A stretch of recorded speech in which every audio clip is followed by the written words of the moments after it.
You are listening to the Hodges Huddle, where we discuss all things in the wide world of sports. Here is your LSU sports team.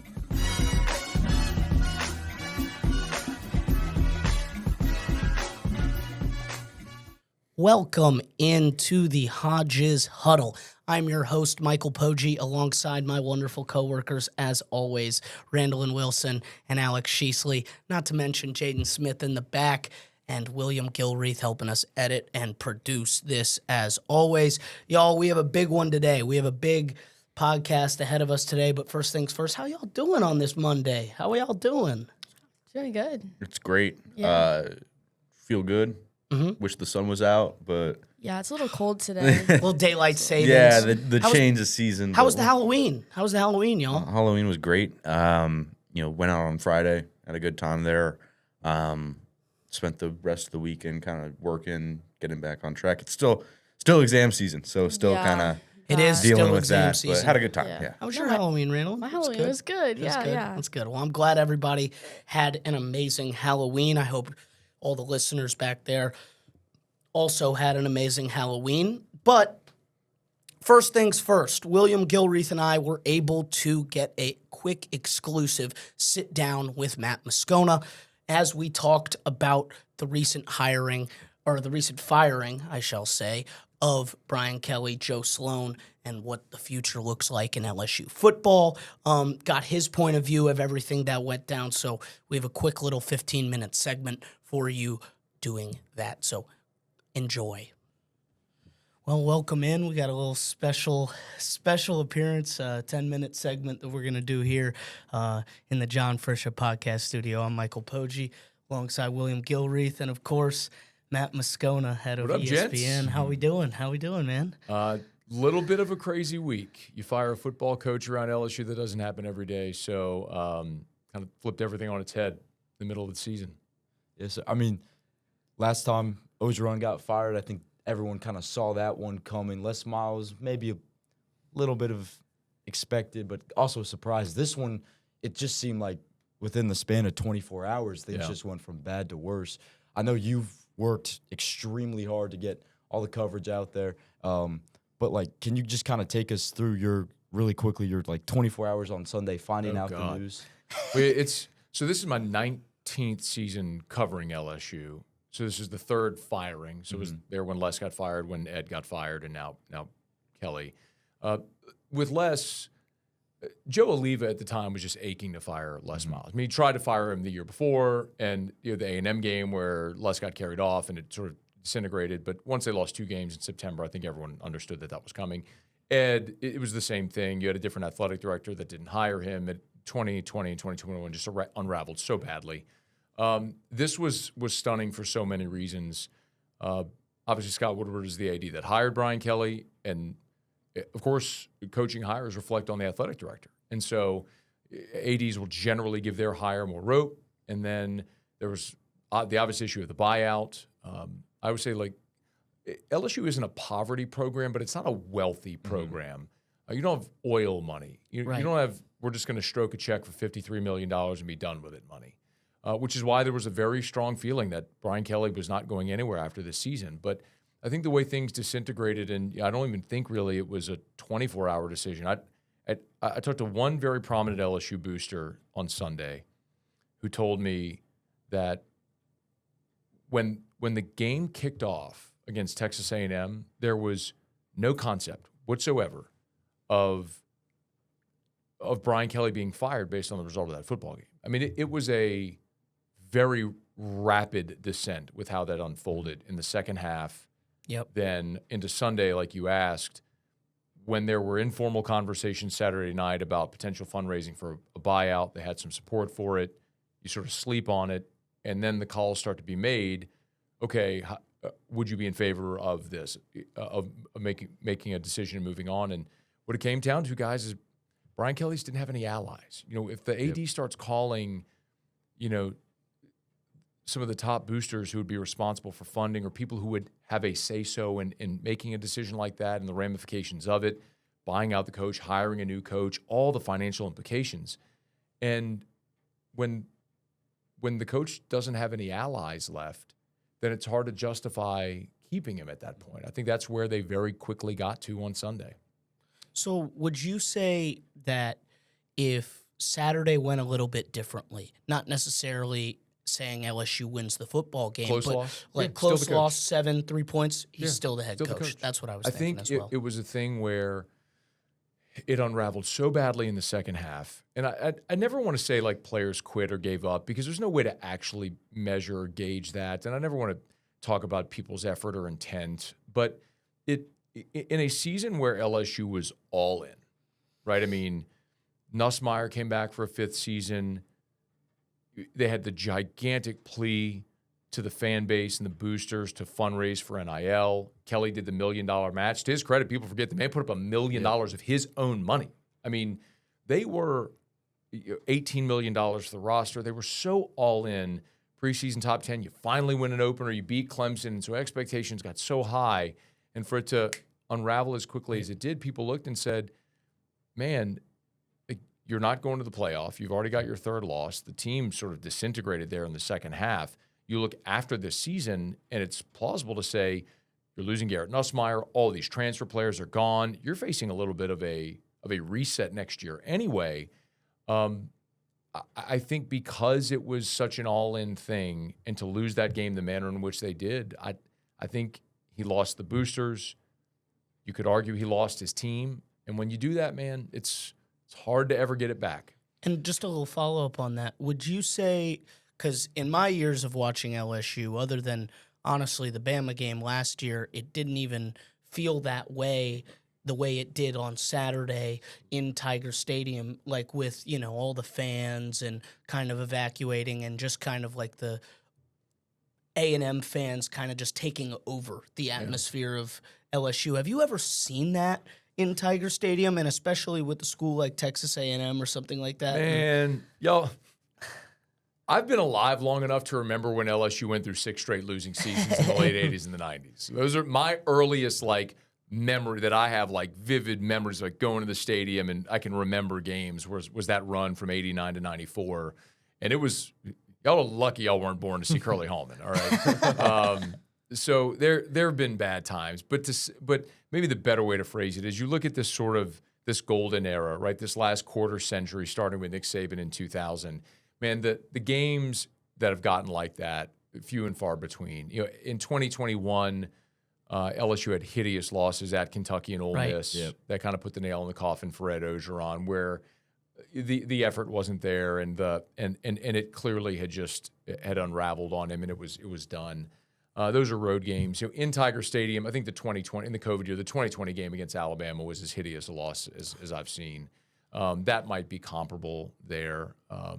But yeah, I mean, the situations like that are ugly, and they're really hard.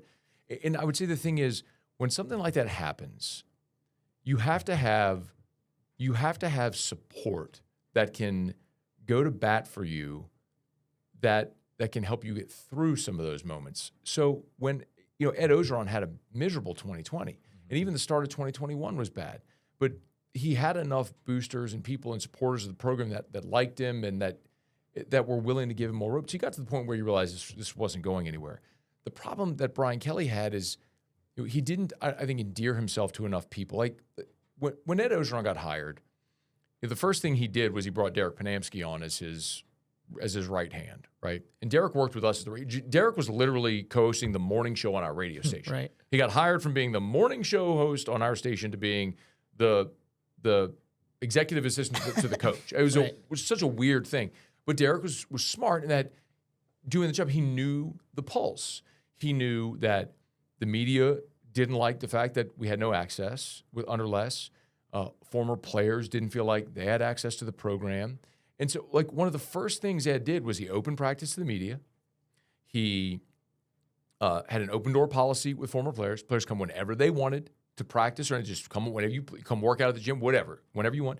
And he instituted the Tiger Walk, where former players could walk down Victory Hill with the team. That endeared himself. He was the guy that would go shake hands with boosters and make them feel important. So when you need allies, Ed had built some goodwill there. In his first year, they lost to Troy. And that was an awful loss. And there were talks year one about buying out Ogeron after that first year, after the Troy loss. But he got it together, and they allowed him the opportunity to finish that season. They got stronger, and they continued to build. But like with Kelly, he came in, and it's his prerogative to do what he wants. But open door policy for former players was gone, so players couldn't come in. And by the way, that's fine. Former players hate it. I don't care. Run your program. Right. Got rid of Moffitt. But yeah, the Moffitts, that former players. Look, I love Tommy Moffitt. Okay, yeah. I know Tommy and Jill and their 3 boys, and I think he's a great coach. I hated when he got let go, but with the benefit of hindsight, like there was a lot of people, overwhelming at the time, that thought it was time for a change. Right. Like it was funny. I went back and looked at the YouTube video we did on my show talking about Moffitt's dismissal back when Kelly got hired. And if you go read the comments from 4 years ago, it's 95% of people saying it was time. Yep. Now, I didn't think so, but I don't want to do the revisionist history thing now. But all that to say, Kelly did a lot of things that didn't earn the favor of people who could have gone to bat for him on Sunday. And when they started making calls to see, is anybody willing to stand up for him to keep him here, he just didn't have any allies. So from your standpoint, where do you think LSU goes next? Obviously, there's the financial question with, they're just getting December's the last payment to Ogeron. Now they got to do the Kelly buyout. The governor announced yesterday he doesn't want Scott Woodward to make the next hire. It kind of seems like what turned into a clear and obvious top job available on the market, there's sort of some restrictions that LSU will have with this next hire. And the biggest thing is everyone's talking about a fit. So from your eyes, who do you think, maybe you don't have to give us one specific name, but who do you think the next LSU head coach might be? I'll answer, but it's impossible to know who the coach is going to be without knowing who's hiring the coach. Mm-hmm. If Scott Woodward is making the hire, we know Scott's MO. He's going to go spend $100 million and try to get Lane Kiffin, Dan Lanning, one of the big names. Well, the governor made it abundantly clear that Scott Woodward's not going to make this hire. Mm-hmm. Okay, well, if Scott Woodward's not making the hire, who is? Are we going to wait until there's a new university president who then hires a new AD, who then hires the coach? Or will the coach be in place before a new AD is put in place? Does that mean Verge Osbury and Austin Thomas make this hire? Is there another committee of people that get together? So without knowing who's making the hire, it's impossible to know who the hire is going to be. And a lot of that is interwoven financially. So the governor also said he doesn't want to do bad contracts. Now, it's not his decision to make ultimately, but he can start the dominoes falling with putting the people in place that will do what he wants. So if they try to structure something differently, then maybe there's a world where you see Frank Wilson go 4-0 and he ends up getting the job. Maybe there's a world where John Summerall comes from Tulane to LSU. Maybe you're looking at Dan Mullen from UNLV or Kenny Dillingham from Arizona State. My choice, my preference is Dan Lanning. I think Dan Lanning at 39 years old, who worked under Nick, worked under Kirby. I talked to Pete Jenkins, who's a legendary defensive line coach, an amazing friend, an amazing resource, still goes and works. He's hired to do consulting work with all these programs every offseason. So he still goes to Georgia and to Bama and Oregon. And so he's still, I talked to Pete for an hour, Coach Pete for an hour a couple days ago, and he's raving about Dan Lanning with his attention to detail and how Saban-like the attention to detail is. And you look at a guy that's 39 and understands how to win in the current age, the NIL portal age of college football. Like, that's my number one. Like, go spend $100 million and get Dan Lanning back into the SEC. But if you're not spending $100 million, you're not hiring that guy. So that would be my choice. Pie in the sky, get anybody. Give me Dan Lanning. I just don't think that's realistic. Yeah, that was my next question. Do you think that's possible? Do you think Dan Lanning would want to leave Oregon, especially with what's going on? Yeah. And do you think you'd want to come to LSU? I think he might leave Oregon, and LSU's a desirable job, but I do think that, the lack of alignment right now in the university, and athletic department, and the state capitol, that will give people pause. I mean, I'm just a media guy here, but I'm getting calls from agents going, "What's going on down there?" This is a big turnoff to potential coaches, because coaches want to what coach would take the job not knowing who their boss is going to be? If Scott Woodward's not going to be the AD, well, who's going to be the AD? Those are all very real questions that all fall in line, which is why the old saying, "Loose lips sink ships." It's like, just you got to be quiet and let the people do the thing that they do really well, and then you'll find out the answer at the end. I mean, the Brian Kelly hire, nobody was talking about Brian Kelly. Right. Until, it was Lincoln Riley was the target, and then very quickly it was pivot, here's Brian Kelly's the coach. I mean, it's because you'd spent a month tilling that soil and getting everything in line to do ultimately what they wanted to do. So I don't know that Lanning is a possibility, maybe financial, but also just the timing. If Oregon's in the playoff, you're going to coach to the end of January. Mm-hmm. I mean, you've missed the December recruiting period and the January portal period. Yeah. You take a job and you have no say-so on your roster. It's not a good position to be in. Well, I think we have run out of time. We really appreciate you stopping in and helping us kind of, talk about this in a little, just understanding it a little bit more. My pleasure, guys. But, well, yeah, this has been a little exclusive interview with Matt Moscona, and you're listening to KLSU. All right, and we are back. That was an amazing interview. I hope everybody enjoyed that as much as I did. I really, really appreciate Matt Moscona for his time. That's something that, you don't always get to do. And so I'm very appreciative of everything, that happened on that fine Tuesday last week. So first things first, we have a lot to discuss. Men's basketball, women's basketball previews, as well, maybe a little small prediction of LSU versus Alabama this weekend if we have time. Not going to rush into it. But LSU Hoops is back, ladies and gents. Men's and women's. The men open up their schedule on Wednesday against Tarleton State. LSU won their exhibition against UCF in Orlando, 75-68. We talked about both of these teams on the Sunday show, but I thought we should include this into the pod. I thought that, we should, have discussions about this for at least 30 minutes and kind of just, talk about what the future looks like in hoops for LSU. LSU has 2 returning players for the men's team in Jalen Reed and Robert Miller III from last season. So other than that, it's a fresh slate of new faces for this LSU men's basketball squad. Guys, which newcomer are you most excited about? DJ Thomas. We talked about him a lot at length on Sunday. Yeah. I think he's really emblematic. And we talked about the newcomers, but the portal acquisitions kind of emblematic of the change that we had over the summer for LSU basketball. There was that investment in the NIL pool. They were bottom 2 in terms of NIL investment last year. I think they were only better than South Carolina, and you saw the SEC finished at the bottom. It was LSU, then South Carolina. So you're hoping that investment pays off, and I think DJ Thomas is kind of the forefront of that. He's going to need to be a rock in the backcourt for LSU, Yes. And he definitely has the capability to be that. Great vision. Gilly talked about it briefly, but protects the ball, and this is an LSU offensive unit that has not done that in the past, and the turnover. Sloppy play was kind of their downfall last year. And so, needs to be an anchor for LSU on the offensive side of the ball, and he definitely can be that. And so I'm going to be looking out for him this winter. Yeah. I said I was looking out for Matthew Gilholt. He's 6'10". He was number 2 in Pennsylvania. He's a freshman.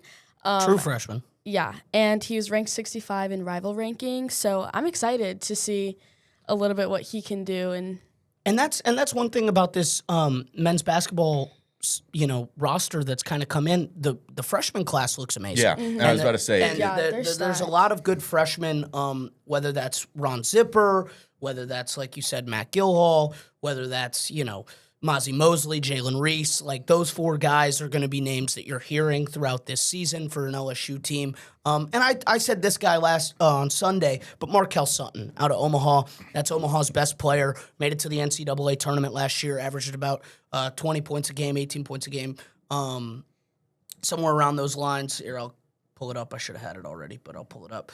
Averaged 18.9 points per game. So that's he's going to bring in that big depth that LSU did not have last season. Yeah. They struggled a lot in that post game, especially when Jalen Reed went down. So having Jalen Reed back in the offense is really good, especially on the defensive side of things. But having Jalen Reed and Robert Miller, who showed a lot of promise as a true freshman last year, having those guys along with Markel Sutton is going to bring in a lot of balance for this team.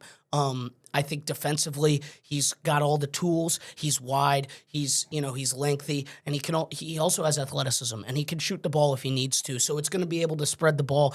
I think that's something that people need to understand about this LSU basketball team is they're going to be able to shoot the basketball, and that's something that kind of has been an issue over the last 4 years in McMahon's era. Just not really having that consistent shooter, consistent three-point threat. And I think they might have that this year. And not necessarily saying that Sutton's going to be the guy that, opens that up for him. But I do think that he's going to bring in an opportunity to allow that ball to be spread out more for LSU.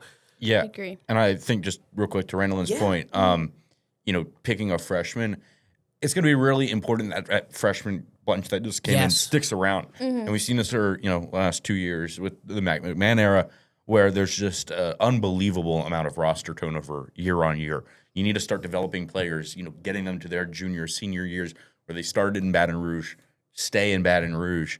It's going to be really interesting to see, what they're able to produce. I think we're going to get into it, but I think this is Matt McMahon's last shot.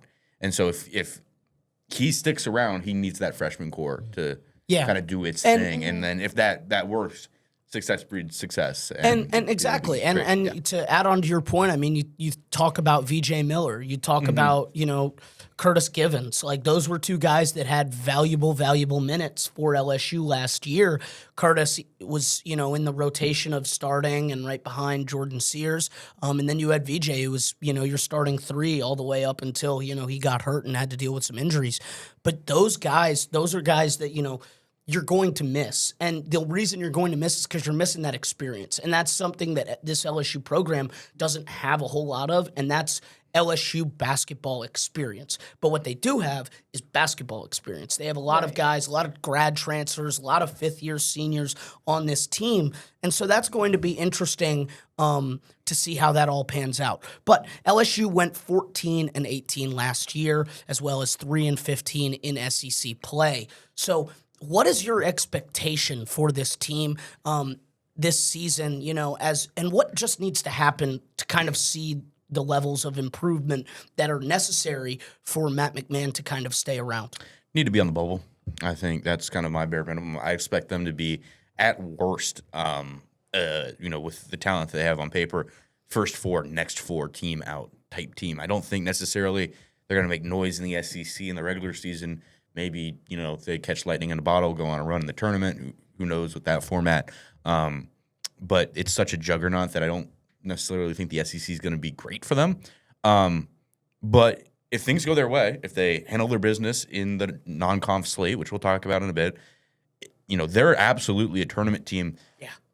But they can't roll over and die in the SEC play. And I know I just said it's tough. It's going to be tough on them. They need to have, this sounds harsh, but they need to have a spine.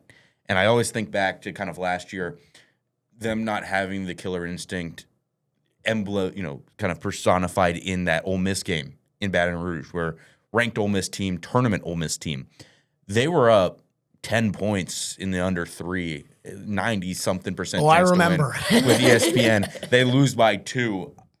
That just absolutely cannot Not happen. able to score. That is an opportunity for a statement win. This year, you're going to have opportunities for that. You got to be able to close those out. And I'm not saying you got to win every one of those games, but if you are winning, if you're within 3 points, 5 points, start of the second half, you need to put yourself in a position where you can win with your last possession of the game. And you're going to have a lot of tough games. It's not going to be easy sledding. You're going to have a lot of, and I'll kind of just add into that schedule. I mean, you host Kentucky, which is huge. You get them on your home floor. But and then you get Missouri at home right after that. And then shortly after, you're on the road at Florida. You're on the road at Arkansas. You host Georgia. You host Arkansas. You go on the road to Tennessee. You're on the road at Texas. You're hosting Bama. You're on the road at Ole Miss. You have a lot of tough games, and that SEC play is going to be kind of crucial. And I'm going to just jump right in before you. But I think the most important thing for improvement is, like you said, mentioned the bubble. You have to win, and you need to win a lot more than 3 SEC games. Yes. No. Yeah, you need to. In my opinion, you got to go at least 500 in the SEC. And do I think it's possible? Yes. I think this is the most talented necessarily lineup that I think he's had in his 4 years, Matt McMahon. Agreed. And I think it's also the most like well balanced because you saw the Cam Carters last year. Like Cam Carter was an absolute dude. Like he was a bucket and like a walking one. And that like if you needed a bucket, he was going to go get that for you. But I think what LSU has struggled in is not having that many. Like in college basketball, you need to have a couple guys that you can rely on to go get you a couple points. It's a rotational thing. You can't rely on one guy every single night. You're only going to win so many basketball games, and that's kind of what we've seen. So I do think it's very important for this team to get hot early. I think you need to win every single game that you're supposed to win. You can't be dropping games at home. You can't like dropping non-conference games at home. When you have opportunity to get solid non-conference wins, like we'll talk about in a second, you have to go do it. So I think when opportunities present themselves, they just need to go after them. Shooting the three has to be better. I think they need to be a lot better from three-point land in order for that to be successful. And then establish dominant in the paint. You know, if you're able to establish a presence in the paint, which I think you honestly have the most like that's your best opportunity out of this team. I think the paint is going to be something that has struggled in years past, rebounding, offensive rebounds. You're going to see a lot more of that this year. Yeah, I think we said it all. The talent on both sides of the ball this year, it's really there. It is. I'm also going to bring up turnovers a little bit later, but just not being as sloppy with the ball because – man. No, we're a little sloppy in the basketball realm. And that's, you lose Curtis Givens, you lose Jordan Sears, but if you look at the statistics, those are kind of where your turnovers were going from. Right. So the point guard play needs to be better in that kind of standing. Sorry to cut you off. But No, you're fine.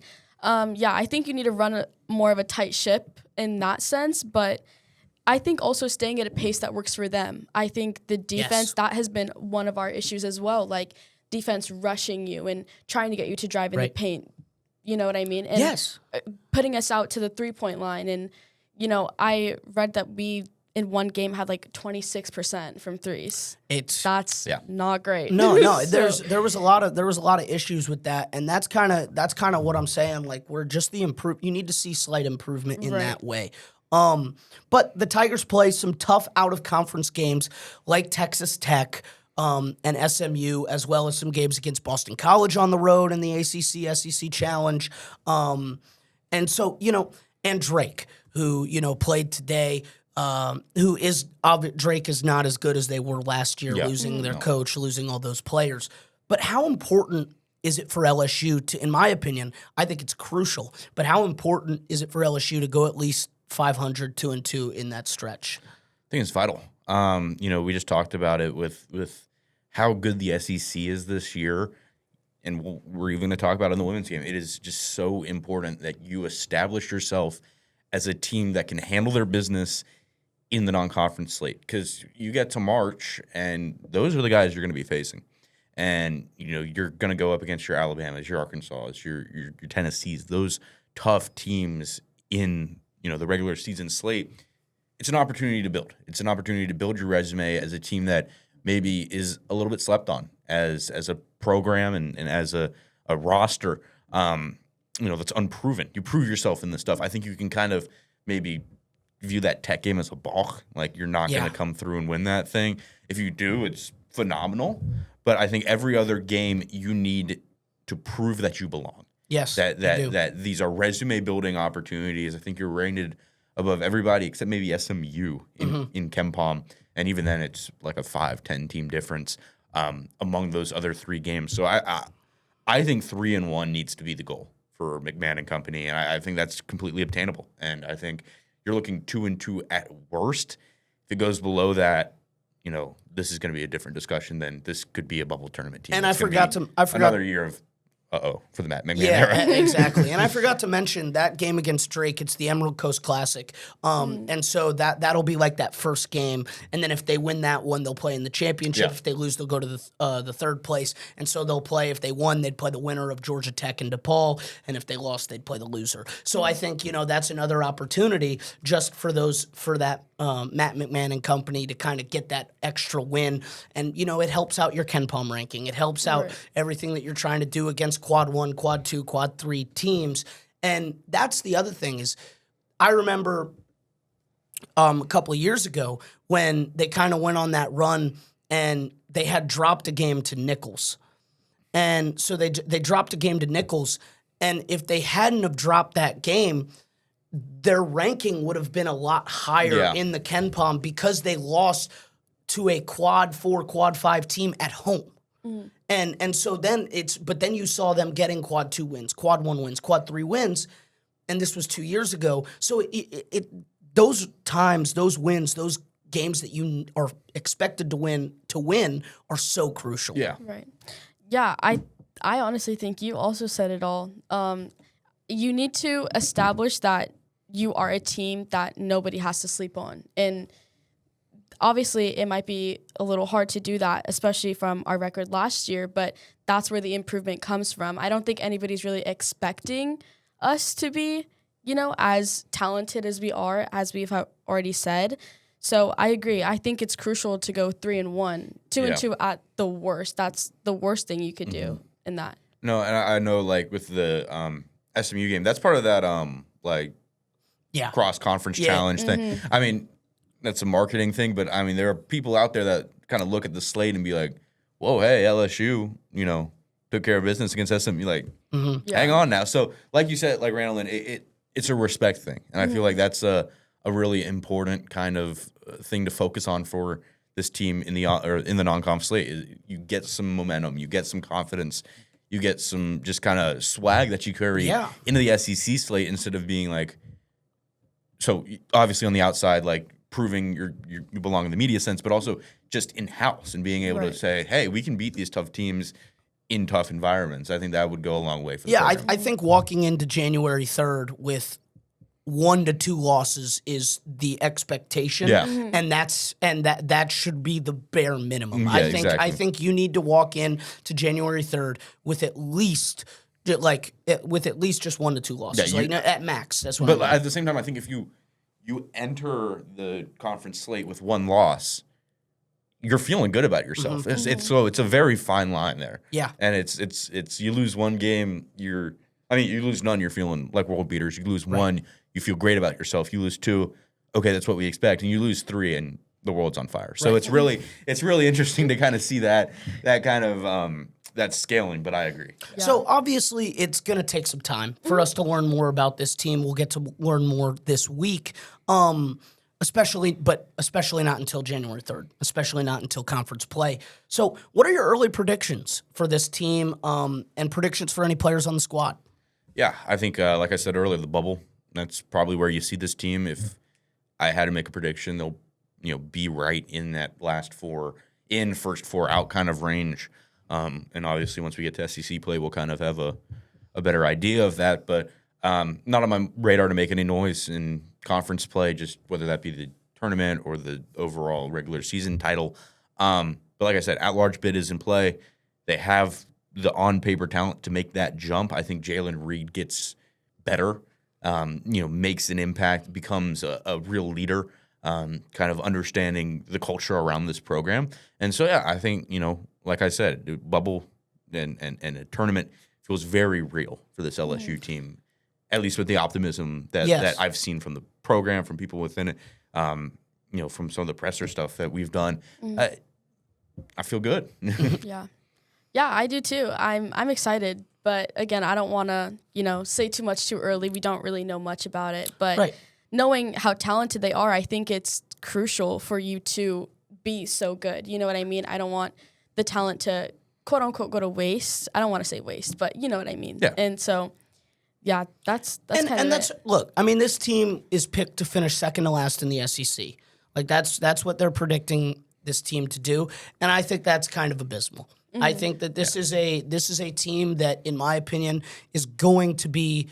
I think they have all the tools necessary to go 500 in the SEC, and I think that's how this team gets to be playing more basketball in March. I think that's the only possible way for this team to do it, because look, if you go into non-conference play and you only lose 1 or 2 games and then you go 500 in SEC play with how good the SEC is, you are a tournament team, my friend. Yeah. And so I think that is kind of the expectation I'm kind of setting them at.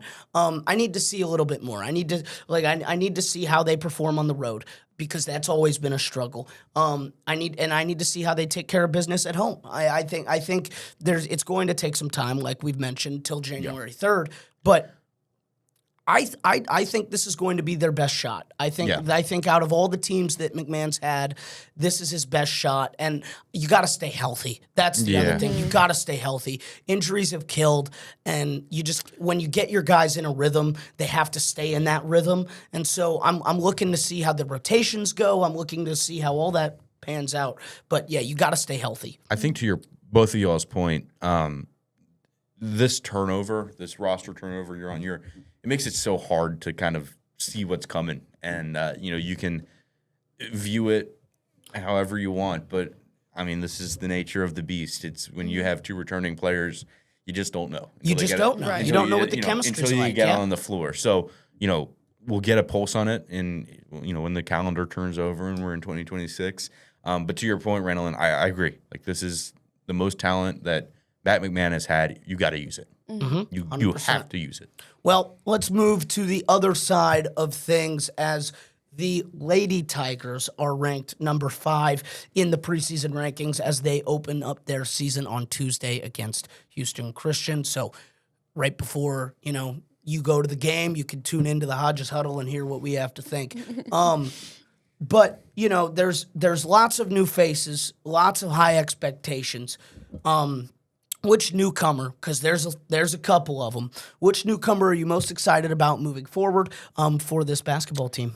I think Kate Koval was kind of the person And we're going to talk about her more, yes. Yeah, starred and circled. Of all the LSU newcomers, whether that be freshmen or transfer acquisitions, if they're in the rotation, you kind of expect that they're going to be good and that the talent around them will kind of elevate them to whatever standard maybe they lack. And obviously, that's not going to be the case even with people like Milasia Fawali, who's just going to be kind of a self-starter in that role.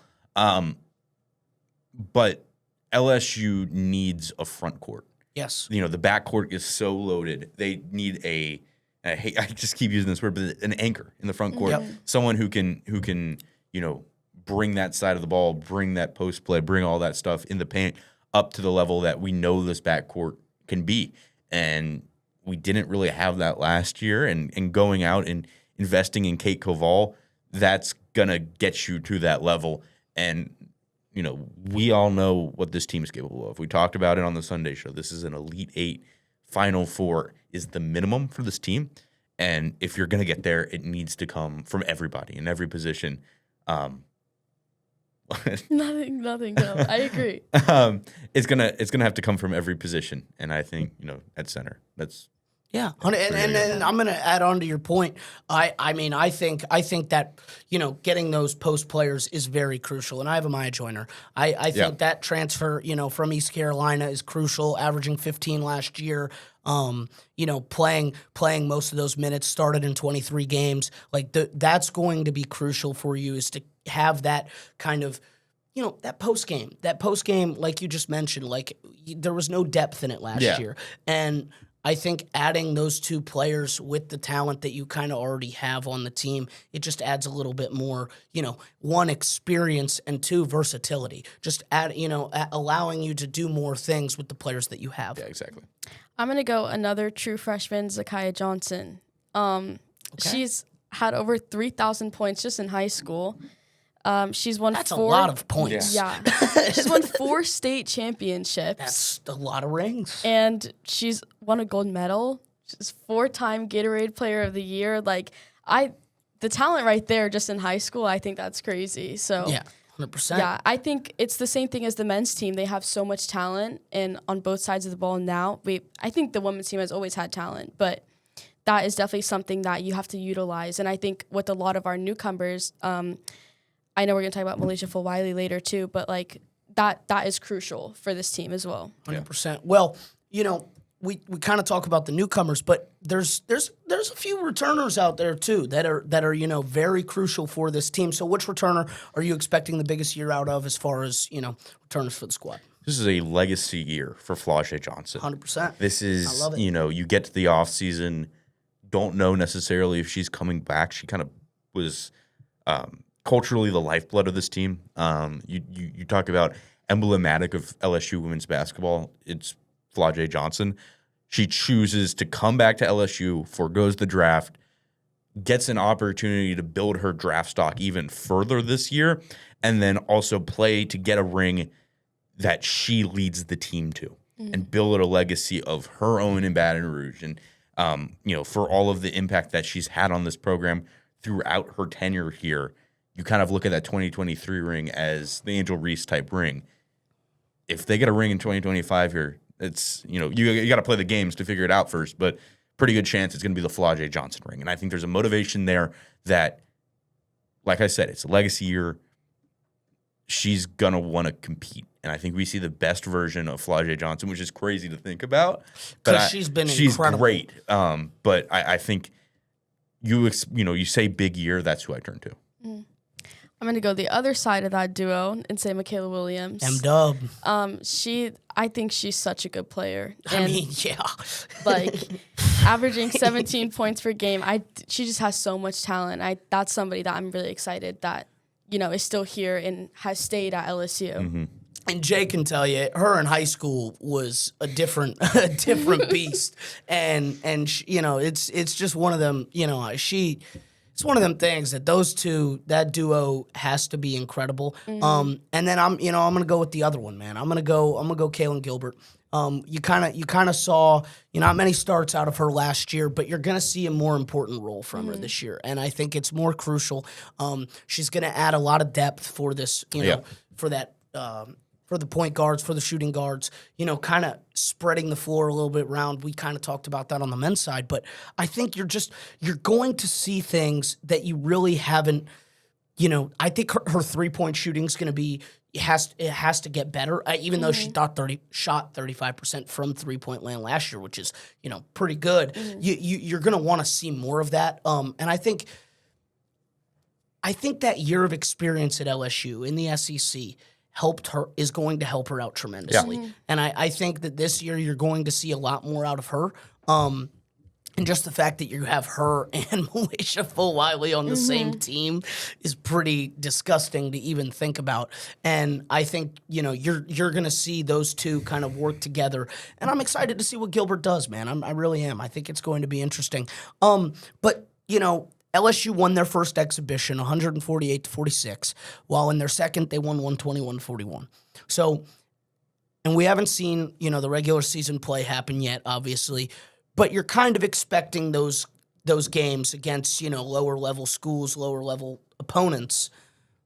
You're expecting dominance. Yeah. And you're expecting extreme dominance, and that's kind of what this team and Kim Mulkey is looking for. So what are you looking to see in the non-conference schedule for LSU as they get ready to try and win the SEC for the first time in Kim Mulkey's career at LSU? Going unbeaten. I think that's the goal, in-house for LSU. The SEC slate, again, winning it's the goal for this team.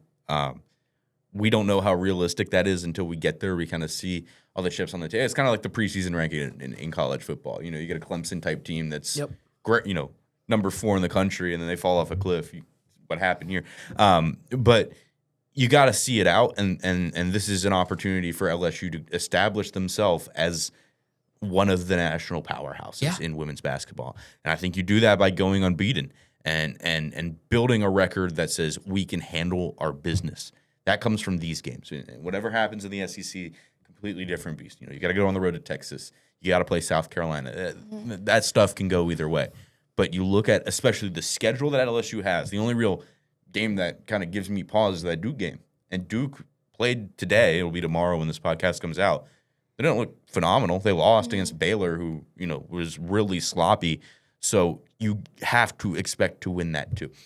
Regardless of what their performance was today, you have to expect to win games like that. Yes. And winning in this kind of, pre-conference slate, this non-conference slate, it sets that expectation that you can carry into the SEC slate when games maybe are a little less certain. And you can go into the South Carolinas and the Texases and the Tennessees of the world and we can go and win that game.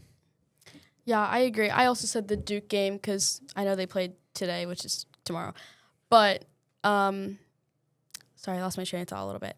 But, yeah, I think that game, depending on how we do that and just, like, in the non-conference in general, I think that really will set the tone for the SEC play. I mean, playing South Carolina, now that we have Malaysia Fawiley, that's a game that everybody wants to see. You know what I mean? So...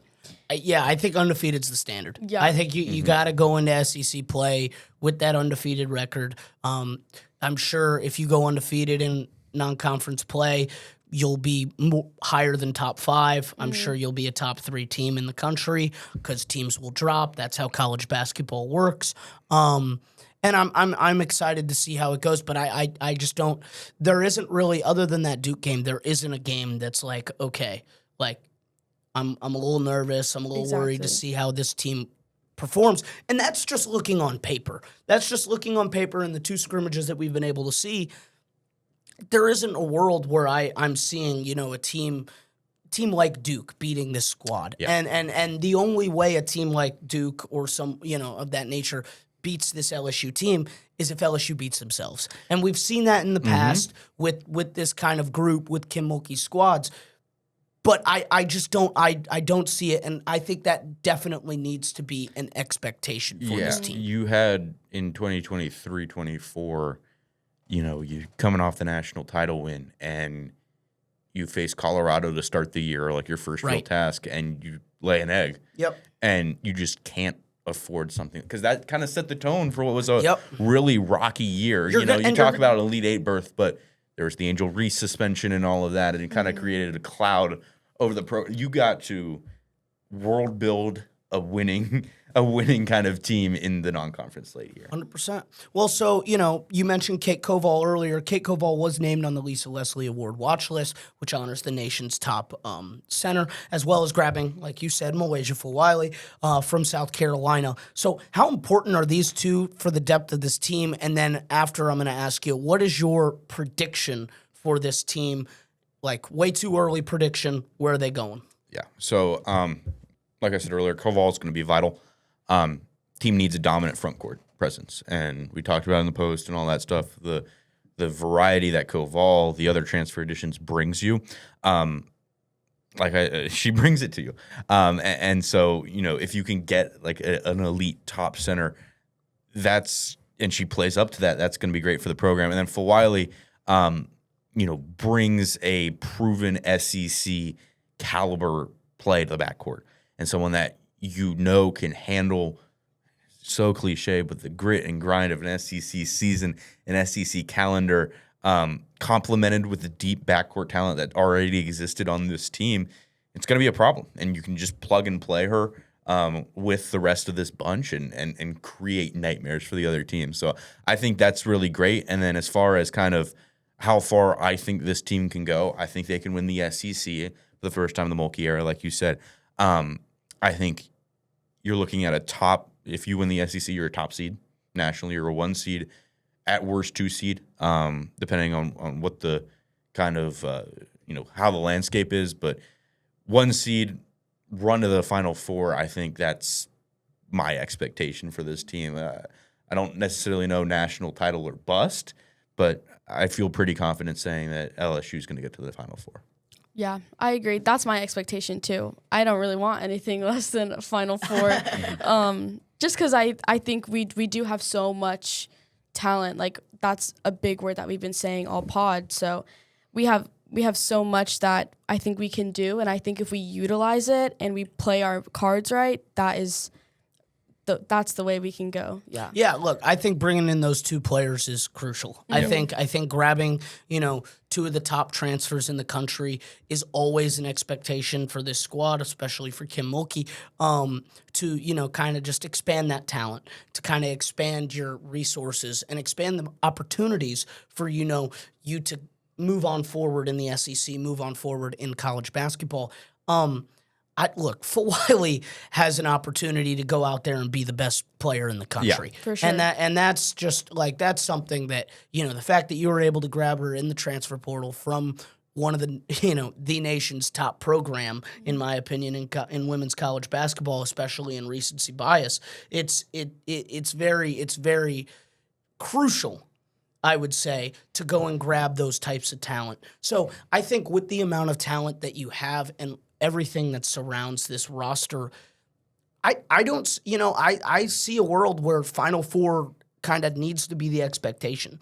And not necessarily championship or bust or Final Four or bust, not necessarily or bust, but I think it needs to be a expectation. It needs to be the location needs to be circled on the calendar. Yeah, and you got to get to Phoenix. Yeah. You got to get to Phoenix. And that's just that's how important it is. And I just don't, I think from a coaching standpoint, I think that's exactly what Kim Mulkey thinks. Mm-hmm. I think, that national championship is the most important thing to them right now.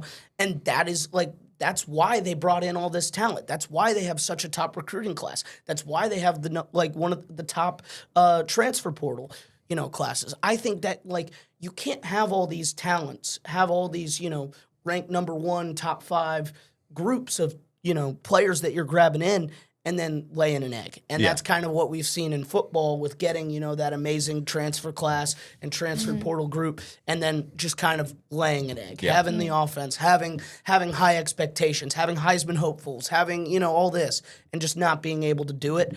I think that's very important. And my prediction is that LSU is going to be national champions in the winter, in the spring.